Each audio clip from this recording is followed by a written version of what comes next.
என்னடா அவன் ஜாலியாக பார்க்கு நடுவில் உட்காந்து வாசிச்சுட்டு இருக்கான்னு தானே பார்க்குறீங்க. எஸ், இன்னைக்கு இந்த வாரம் முதல் வணக்கம் ஸ்டார்ஸ் டைரியில் வந்து என் டைரியில் உள்ள பல விஷயங்களை தான் உங்களோட ஷேர் பண்ண போகிறேன். என்ன பண்ணிகிட்டு இருந்தேன், என்ன பண்ண போகிறேன், இதுக்கப்புறம் என்னென்ன நடக்க போகுது அப்படின்னு நிறைய விஷயம் சொல்கிறேன். வாங்க பார்க்கலாம். அதுக்கு முன்னாடி ஒரு பாட்டு. ஆசையோர் புல்வெளி அதில் நான் பெண் இரு பனித்துளி பூமீது தூங்கிடும் ஒரு பூங்காற்று போலவே ஓரிங்காரமே இரு நெஞ்சு மௌனமாக கேட்குமே ஆகாய மழையில் நீராடும் கூந்தலும் வீசும். உங்கள் அப்பா போலீஸ்ன்றதுனால வீடு எப்போவுமே ஸ்ட்ரிக்டாக இருக்குமா? அப்பா போலீஸு, அம்மா வந்து ஹெச்எம்ன்றதுனால வீடு எப்போவுமே காலியாக தான் இருக்கும். ஏன்னா ஆஃபீஸ் போயிடுவாங்க காலையிலேயே. முக்கால்வாசி நானும் என் தங்கச்சியும் தான். அதில் பாதி நாள் நான் வந்து ஸ்கூலுக்கு போகாமல் லேட்டாக தான் போயிட்டு திட்டு வாங்குறது தான் என்னோட வேலை, 10th ஸ்டாண்டர்ட் வரைக்கும். அதுக்கப்புறம் அந்த பப்ளிக்லாம் வந்ததுனால சீக்கிரம் போக வேண்டியதாகிடுச்சு. ஸ்ட்ரிக்ட்னஸ் இருக்கும். டேடி வந்து வெளில ஜாலியாக விளாண்டுருப்பேன். அவங்களோட ஹாரன் சவுண்ட் எனக்கு நல்லா தெரியும். அந்த சந்தில் ஹாரன் சவுண்டு கேட்டாலே அடுத்த செகண்ட் வீட்டோட வாசல் உள்ளார போய் நிற்பேன். அந்த அளவுக்கு பயத்தில் இருந்தேன். ஸோ வளர வளர வந்து அவங்களும் ஓகே பையன் வளர்றான், பயங்கர ஸ்ட்ரிக்டாக இருந்துட்டோம், இப்போ கொஞ்சம் ஜாலியாக இருப்போம்னு சொல்லி இப்போது ஓரளவுக்கு பரவாயில்ல. உங்களுடைய ஆரம்ப கால சென்னை அனுபவத்தை பற்றி எங்களுக்கு கொஞ்சம் சொல்லுங்கள். ஆரம்ப கால சென்னை அனுபவம் வந்து ரொம்ப ஜாலியாக இருந்தது. ஏன்னா அம்மா அப்பா வந்த ஒரு இண்டிபெண்ட்டாக ஜாலியாக வெளியில் போயிட்டு இஷ்டத்துக்கு அப்படி இருந்தது. ஒரு 3 வாரத்துக்கு அப்புறம் வீடை மிஸ் பண்ண ஆரம்பித்தேன். வாரம் போயிட்டு சாட்டர்டே சண்டே எப்படா லீவ் வரும் போயிட்டு வந்துடலாம் அப்படி இருந்தது. அப்புறம் செகண்ட் இயரில் வந்து நான் ஒரு இடத்துல தங்கியிருந்தேன். அங்கே தேவையில்லாத ஒரு விஷயங்கள்லாம் நடந்து அவங்க என்னை வீட்டிலேருந்து போக சொல்லி இது மாதிரி நிறையா விஷயங்கள் நடந்துச்சு. அந்த விஷயங்கள் தான் வந்து என்னை வந்து ஒரு மியூசிஷியனையும் தாண்டி ஒரு மனுஷனாக வந்து ஸ்ட்ராங் ஆச்சு. ஓகே லைஃப்பில் வந்து இவ்வளோ நாள் வந்து அம்மா அப்பாவோட அரவணைப்பில் இருந்துட்டோம், இதுதான் லைஃப்ன்ற அந்த ஒரு ஃபேஸ் தான் வந்து எனக்கு காமிச்சிச்சு. சாம் விஷாலா, நீங்கள் எப்போ மீடியாக்குள்ளே வந்தீங்க, எதுக்காக வந்தீங்க? இது எல்லாமே வந்து பிளான்டே கிடையாது, யதார்த்தமாக நடந்தது. எனக்கு வந்து ஒரு இண்டிபெண்டன்ட் மியூசிஷியன் ஆகணும். ஏன்னா சூப்பர் சிங்கர்லாம் வந்து என்னோட இதிலே இல்லை. ஏன்னா அங்கே போனால் வந்து மியூசிக் கற்றுருக்கணும், கர்நாடிக் கற்றுருக்கணும், இல்லைனா வெளில துரத்திடுவாங்கன்ற ஒரு மைண்ட் செட் வந்து எனக்கு சின்ன வயசுலேயே இருந்தது. என்னை சுற்றி உள்ளவங்களும் அதான் சொல்லியிருந்தாங்க. ஸோ அது வந்து எனக்கு வந்து ஒரு இன்ஃபீரியாரிட்டி காம்ப்ளெக்ஸ் ஆயிடுச்சு. ஓகே கர்நாடிக் தெரிஞ்சிருந்தா தான் பாட முடியும் அப்படின்னு சொல்லிட்டு நான் போயிட்டு ஒரு ரெக்கார்டிங் பாடணும்னு ஆசைப்பட்டேன். ரெக்கார்டிங் மைக்கில் எப்படி பாடணும்னு. அங்கே போனாலும் பாட தெரியுமா, சும்மா கேட்டுலாம் பாடக்கூடாது, தெளிவாக பாடணும், அப்போ தான் கரெக்டாக இருக்கும் அப்படிலாம் சொன்னாங்க. இது எனக்கு உள்ளாரே பதிஞ்சிருச்சு. அப்புறம் பை காட்ஸ் கிரேஸ் எனக்கு தீபன்னு சொல்லிட்டு ஒரு ஃப்ரெண்டு 3rd இயரில் கிடச்சான். அவன் என்ன சர்ப்ரைஸ் பண்ணணும்னு நினச்சி நான் பாடின பாட்டு எல்லாத்தையுமே ஆடிஷன்ஸ்க்கு அனுப்பிச்சிருந்தான். கொஞ்சம் ஒரு 2-3 நாள் கழிச்சு வந்து ஒரு மெசேஜ் எனக்கு ஃபார்வர்ட் ஆச்சு, இது மாதிரி நீங்கள் அடுத்த செட் ஆஃப் ஆடிஷன்ஸ்க்கு செலக்ட் ஆகிருக்கீங்க அப்படின்னு சொல்லிட்டு.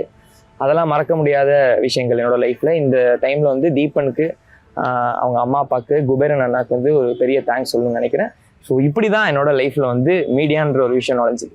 முஸ்தஃபா முஸ்தஃபா டோன்ட் வரி முஸ்தஃபா காலம் நம் தோழன் முஸ்தஃபா.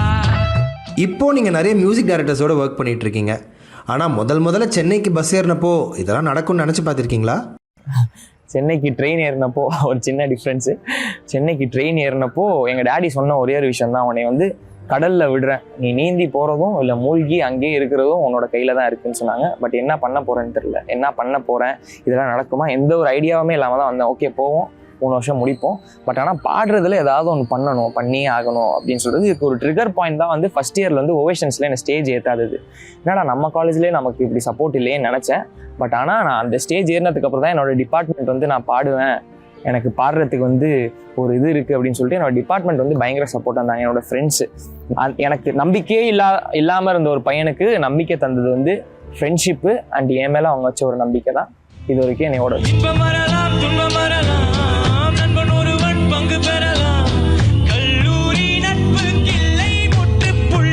உங்களுடைய முதல் மேடை அனுபவம் எப்படி இருந்தது? முதல் மேடை அனுபவம் வந்து ஒரு மாதிரி பிட்டராக தான் இருந்தது.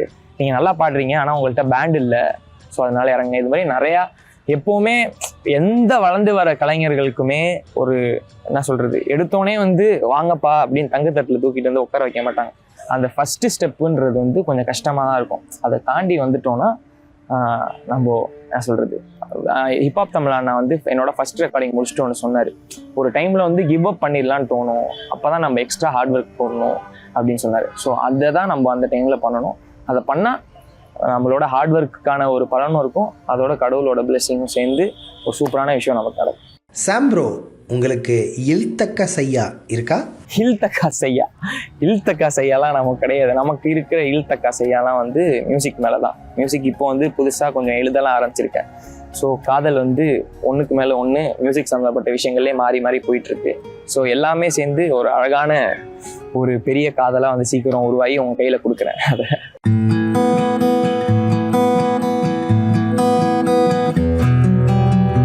மீட்டாத வீணை தருகின்ற ராகம் கேட்காத பூங்காந்தலே, ஊட்டாத தாயின் கணக்கின்ற பால் போல் என் காதல் கிடக்கின்றதே. காயங்களாற்றும் தலை கோதி தேற்றும் காலங்கள் கை கூடுதே. தொடுவானம் இங்கு நெடுவானமாகி தொடும் நேரம் தொலைவாகுதே. என்னடா அவன் பாடிக்கிட்டே இருக்கான் தானே யோசிக்கிறீங்க? எஸ், ஒவ்வொரு கட்டுக்கும் ஒரு பாட்டு யோசிச்சுட்டு வந்தேன், பாடிட்டேன். இப்போ நீங்கள் கேளுங்க கொஸ்டின். மியூசிக் இண்டஸ்ட்ரியில் உங்களோட ட்ரீம் என்ன? ஃபாரின்லாம் போனீங்கன்னா ஜஸ்டின் பேபராக இருக்கட்டும், ஜெயின் மாலிக்காக இருக்கட்டும், ஒரு சினிமா ஆக்டர்ஸ்க்கு ஈக்குவலான ஒரு ரெஸ்பெக்டும் சரி, அந்த ஒரு விஷயம் ஒரு ஒரு ஒரு க்ரேஸும் வந்துட்டு ஒரு மியூசிஷியனுக்கும் ஒரு மியூசிக் ஆர்டிஸ்ட்டுக்கும் இண்டிபெண்ட் ஆர்டிஸ்ட்டுக்கும் இருக்கணும்.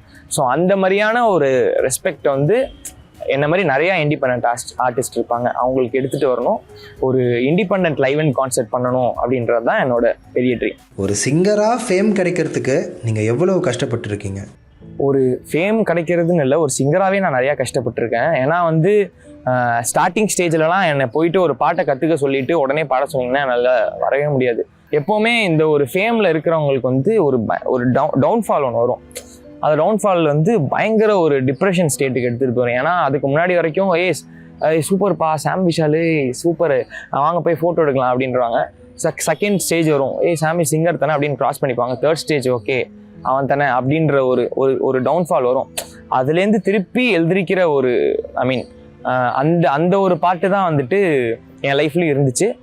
ஒரு கம்பேக் கொடுக்கறதுக்கு நான் நிறையாவே ஹார்ட் ஒர்க் பண்ணேன். இப்போ வந்து முன்னாடி எப்படி சாம் விஷால் வந்து சூப்பர் சிங்கரில் இருக்கிறப்போ சூப்பராக பாடுவாருப்பா அப்படின்ற சூப்பர் சிங்கர்ப்பான்றதை தாண்டி சாம் விஷால் அப்படின்ற என்னோட பேரை சொல்லி உரிமையாக கொண்டாடுற லெவலுக்கு இப்போ வந்திருக்கேன்னு நினைக்கிறப்போ கண்டிப்பாக அது எல்லாம் அவங்களோட சப்போர்ட்டாலேயும் தான். எனக்கு வந்து இந்த ஒரு பிளேஸில் திரும்ப திரும்ப மக்கள் மைண்ட்லேயே மூஞ்ச காமிச்சிக்கிட்டே இருந்த நிறைய பேரோட ஹார்ட் ஒர்க் இதுக்கு பின்னாடி இருக்குது. அவங்களுக்கும் இந்த டைமில் நான் ரொம்ப கிரேட்ஃபுல்லாக இருக்கேன். உங்கள் லைஃபுக்கு ஏற்ற ஒரு சாங்கு அப்படின்னா நீங்கள் எந்த சாங்கை சொல்லுவீங்க? நாளை நாளை நாளை என்றே இன்றை இழக்காதே, நீ இன்றை இழக்காதே, நீ இன்றை இழக்காதே, இன்றை விதைத்தால் நாளை முளைக்கும், அதை நீ மறக்காதே, நீ அதை நீ மறக்காதே, நீ அதை நீ மறக்காதே, நேற்று நடந்த காயத்தை எண்ணி நியாயத்தை விடலாமா, நியாயம் காயம் அவனே அறிவான், அவனிடம் அதை நீ விட்டு செல். ஹே தோழா, முன்னால் வாடா, உன்னால் முடியும். இப்போது சாம் விஷால் ஒரு செலிபிரிட்டி, உங்களை மாதிரியே செலிபிரிட்டி ஆகணும்னு நினைக்கிற யங்ஸ்டர்ஸுக்கு நீங்கள் என்ன சொல்லணும்னு நினைக்கிறீங்க? செலிபிரிட்டி அப்படின்றது வந்து ஒரு போஸ்ட்டு தான். அது வந்து ஓகே 4 பேருக்கு வந்து சாம் விஷாலை தெரிஞ்சிருக்கு, இல்லை யாரோ ஒருத்தவங்களை தெரிஞ்சிருக்கு, ஐடென்டிஃபை பண்ணுறாங்க அப்படின்ற ஒரு இதுக்கு பேர் தான் செலிப்ரிட்டி. எண்ட் ஆஃப் த டே வந்து நம்மக்கிட்ட என்ன டேலண்ட் இருக்குது அப்படின்றது தான் முக்கியம். அந்த டேலண்ட்டை நம்ம எப்படி ஷோகேஸ் பண்ணுறோம். இப்போ நீங்கள் ஸ்டேஜில் ஏறி பெர்ஃபார்ம் பண்ணுறப்போ உங்களை கலாய்க்கிறதுக்கு 1000 பேர் இருப்பாங்க, கலாய்க்கிறதுக்கு கிண்டல் பண்ணுறதுக்கு எல்லாத்துக்குமே இருப்பாங்க. பட் அதெல்லாம் யோசிக்காமல் நீங்கள் ஸ்டேஜில் ஏறி உங்களுக்கு இருக்கிற டேலண்ட்டை காமிக்கிறது தான் அவங்களுக்கு நீங்கள் கொடுக்குற ஒரு ஆன்சராக இருக்கும். கண்டிப்பாக அதுக்கான ஸ்டேஜை வந்துட்டு நீங்கள் தேடி போய் இங்கே தான் பண்ணணும்னு கிடையாது. உங்களுக்கு கிடைக்கிற ஸ்டேஜை உங்களுக்கான ஸ்டேஜாக நீங்கள் மாற்றிக்கலாம். மறக்காமல் அந்த ஸ்டேஜை மிஸ் பண்ணாதீங்க. நீங்கள் சூப்பராக உங்கள் லைஃப்பை வாழுங்க, டேலண்ட்டை ஷோகேஸ் பண்ணுங்கள். ஷோகேஸ் பண்ணால் தான் உங்களுக்கான விஷயங்கள் எல்லாமே கிடைக்கும். மார்கழி மாதத்து பனித்துளி அவளது குரலாகும், மகரந்த காட்டின் மான் குட்டி அவளது நடையாகும்.